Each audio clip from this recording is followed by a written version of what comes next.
বেশি কিছু বলার নেই, কোনো বড় খবর নেই। এইটুকু বলার যে জিও ঘোষণা হলো এবং এই জিও ঘোষণা নেতৃত্বদের মুখে চুনকালি। দেখুন আপনারা, জিও আইসিটি কর্মীদের ইনক্রিমেন্টের, অর্থাৎ একটা বিষয় পরিষ্কার যে জিও বের হতে দেরি লাগে না। তাহলে এসএসএম কর্মীদের কেন জিও ঘোষণা হলো না জুলাইয়ে?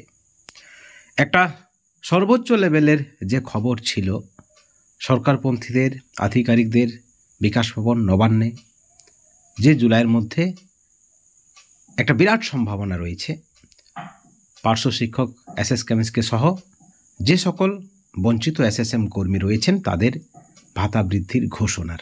মানবিক মুখ্যমন্ত্রী নাকি সদর্থক বেতন বৃদ্ধির ফাইলে মুখ্যমন্ত্রীর সিগনেচার রয়েছে।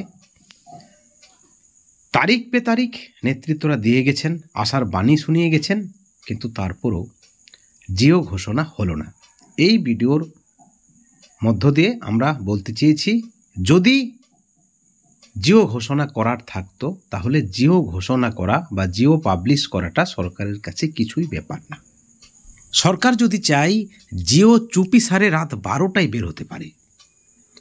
এবং আজকে একটা জ্যান্ত উদাহরণ আপনারা দেখুন। সরকারপন্থী নেতৃত্বদের মুখে কি চুনকালি নয় এটা? অবশ্যই আপনারা এর বিচার করবেন। এই ভিডিওর পরিপ্রেক্ষিতে আপনাদের যদি কোনো প্রতিক্রিয়া থাকে, মতামত থাকে, অবশ্যই আমাদের চ্যানেলের কমেন্ট সেকশনে কমেন্ট করে জানাবেন। Thank you.